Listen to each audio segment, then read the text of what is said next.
just tell us in 30 seconds what we should expect to hear from you. So at the end of the day, if we don't hear that, then we'll know that we wouldn't give you a pass mark, So sell yourself, more or less. Good afternoon, everyone, and thank you for finding time to come around. My name is Dr. Wisdom Enang, and today I will be talking about some of the regulatory support that Nigeria is putting in place to drive the expansion of renewable energy in Nigeria. We'll be looking at some of those efforts, of course, and the pinnacles that have actually driven renewable energy penetration in any different countries. And then, of course, we'll be looking at what are the sort of challenges that we could have along the pathway and how the regulations could be better positioned to address these challenges. Thank you. Because it's one thing to point out at problems. It's also a good idea to make recommendations on the solutions. So now, there's been one recurring theme, which is sustainability, and then he talking about environmental degradation and all that. So that brings me to what are the alternatives, and I will be asking Dr. Wisdom Enang what is the current market outlook for renewables, renewable energy? There's been a lot of conversation. Gas as a transition fuel vis-a-vis the destination fuel or whatever it is. And then what do you think will be the trend in technology applications in the next decade for customers and also for service providers as well? Thank you. Thank you very much. I'd like just to start by giving a roadmap from where we are right now. The roadmap starts from the normal petroleum resources that we have, which consists of the liquid fuel, and all the way to hydrogen and renewables. That's the roadmap. And when you hear the concept of bridge fuel, you're simply hearing the concept that in between when we get there, when you talk about the hydrogen itself, you have the blue and the green hydrogen are there. We still have the gray, but of course, the most preferred is the blue and the green hydrogen, the one from the renewables, and then the ones, of course, that is being extracted after this carbon capture, utilization and storage, which is blue and the gray. Now, in between that, you have the gas transition fuel. But the next question is, in all this, what does renewables do? And to understand that, we would have to put our energy paradigm in Nigeria into context. And that's that. Let's get a few statistics. First one is that in Nigeria today, we're still experiencing energy poverty to a large extent. And that's because when you look at electrification, for example, there is the central grid, but the thing is, how many people can access that central grid? And this is the question. And the answer is, okay, what can we do? And this is when people talk about renewables. Are they trying to compete, or are they complementing with the gas, which is the transition fuel? And my answer is that they're complementing, because if you have a central grid and you can't reach certain sets of people in the rural areas who perhaps would have started their development, then that is what renewables can do for you. So, I mean, looking at the entire landscape, I'm seeing Nigeria take a very intentional step towards development of renewables. And this is with the Electricity Act of 2023, where you see a lot of provisions that are being made for renewables. And it sort of tells me that there is a future. So we're having things like the Rural Electrification Agency that are meant to deepen the participation. You're also having things like the federal government trying to get some feed-in tariffs to attract investments to that sector. The mandating the Ministry of Finance to put in some fiscal incentives to create the competitive value, attractive value offer to get renewables in there. You're also having, the federal government looking at how can we begin to domesticate some of these efforts. And I mean, from a textbook standpoint, I feel very excited because the act itself has everything we need to start going. The only thing that I'd like to ask is this: when you look at the act and you know that further down the line there is the drafting of the regulations that will implement this act, then you begin to ask yourself and pray that those regulations have the right stewardship towards the implementation of this act. That's exactly what we need to start doing. We need to start walking the talk, because the talk has birthed the act itself, but we need to start seeing these being operationalized, and that's the real important bit. Now, what worries me is that, yeah, every country that has started a renewable energy project has had to place subsidies on them to be able to make them competitive. But what worries me is the subsidy going to be implemented in a disciplined approach? And I think it's time to really say that subsidy in itself has been implemented successfully in different climes, and they've been able to stimulate the market, whether from the supply and the demand side, and gotten those sectors going successfully. The problem is the discipline within which we would implement the subsidy regime.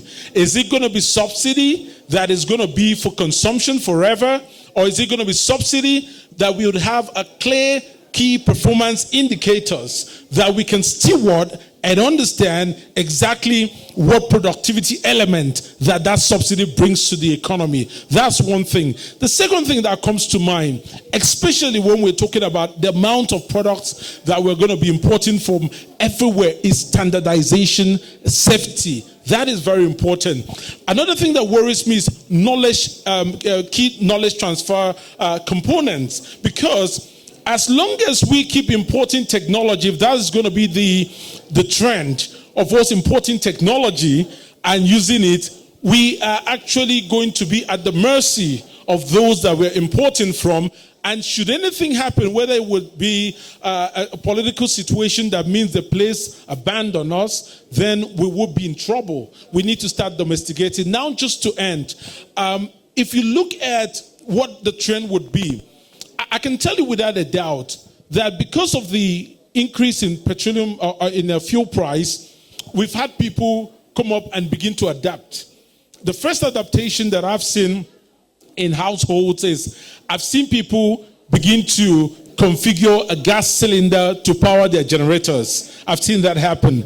I've seen people get a solar light and put it there, and it's just to on the bulb and perhaps a fan. The thing that worries me so much about that is the safety component. How do we regulate and ensure that the safety? I've been doing a research on CNG, and I can tell you that there is a drive towards CNG, but then at the end of that drive, I see people get into those very, very, very volatile areas of having safety issues. So my recommendation would be the government would need to really look at the devil is in the detail. We need to look at down the value chain of the consumption. How do we ensure safety? Thank you. If you're a woman here, you should clap more, because they need you to meet their target, right? Thank you very much. That's actually a very good way to end that. How do we ensure safety? Coming to Dr. Wisdom now. What is your assessment of the potential regulatory risks within the energy sector, and what should be the approach to be able to basically manage this risk?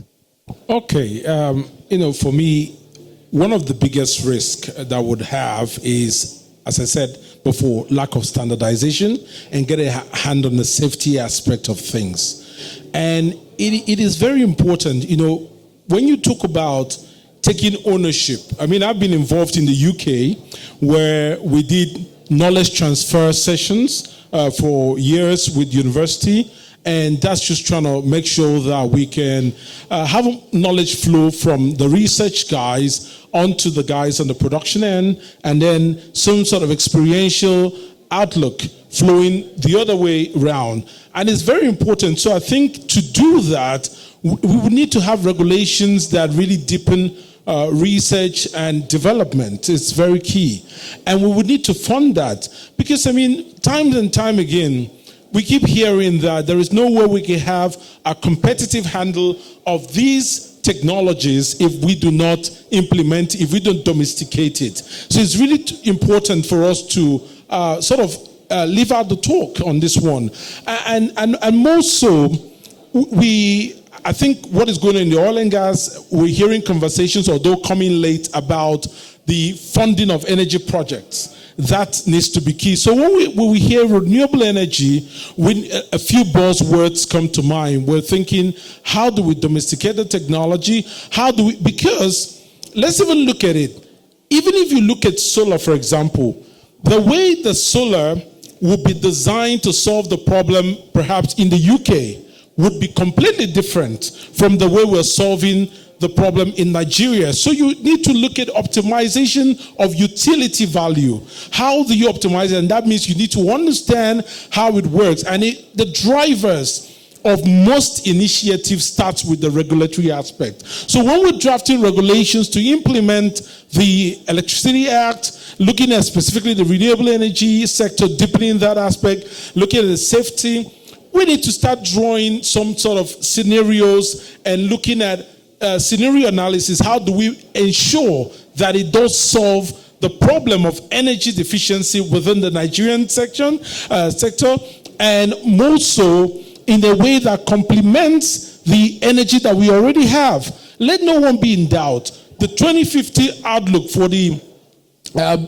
various energy forms that we have still shows that the petroleum energy would have a lot of relevance, although the footprint will be much reduced, but it will still be at least 50%. So let's be thinking complementary. Let's be thinking, when we're doing regulations, let's be thinking what are the decentralized centers that we need to power, and that is exactly where we begin to adapt the renewable energies to solve the specific problems that are really, really, special to the Nigerian climate. Thank you.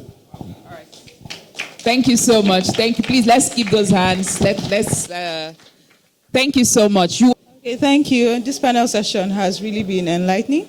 My name is Ebele Chukwuchi Atula. I actually have two questions for two of the panelists.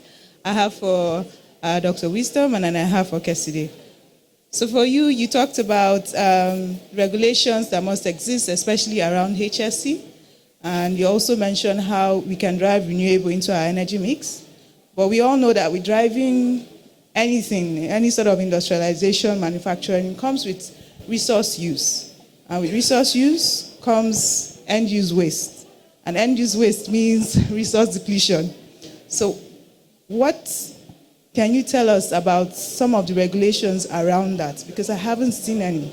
I see everybody driving for renewable, but I don't see anybody saying, how can we manage this natural resource? Because you need natural resources to build that. So before I go, let me just drop Keside's question. I wanted to know, what are your thoughts around cross-industry collaboration for sustainability literacy? I can see that your company is already doing a lot for your staff. But what I don't see across the industry is that cross-industry collaboration for sustainability literacy.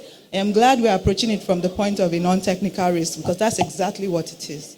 I've been in it for over 12 years, and I know that people think about it in so many different ways, but the right perspective is a non-technical risk. So that's your question. Thank you very much. Thank you very much. Very good question. Okay, let me just put this into perspective. When you have an act, for example, that has been brought out to deepen, for example, the renewable energy, like we had the Electricity Act, just come out, it then is followed on by regulations that don't come immediately. So we cannot, I cannot tell you what regulations are there around those areas. The only thing I can say is this, that when you talk about resource use, resource wastage, I think those are things that will be covered under the regulations, but there are key things that I'd like to just bring to bear, because I've done a lot of research, for example, on renewable natural gas. And the moment you start jumping on the sources of renewable natural gas, for example, you're going to find out that, the popular saying in Animal Farm that all animals are equal, but some are more equal than others. Because you find out that some sources will give you things like carbon negative component, for example, the ones that have high methane, and then some sources. So you will find out that very quickly there are some sources that is easier to extract those energy from and use it in a much commercial context. And what that would mean is that the regulators would have to be cognizant of these specific resources and now put regulations to protect those sources of the renewable energy itself. So, I'm talking from RNG, for example. So, the regulations have not been drafted yet. I'm not aware of that. It's just been enacted.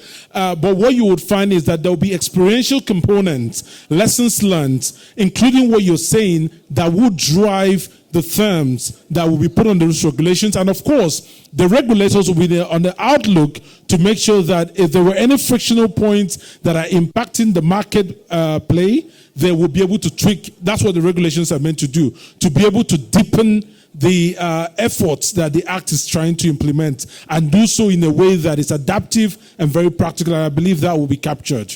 Thank you. All right. Thank you so much. Please, let's give him a round of applause. And then we'll move to Case today for the one on sustainability literacy. Yes. Dr. Wisdom, I will give you 45 seconds. He took 25 seconds from you. Thank you very much.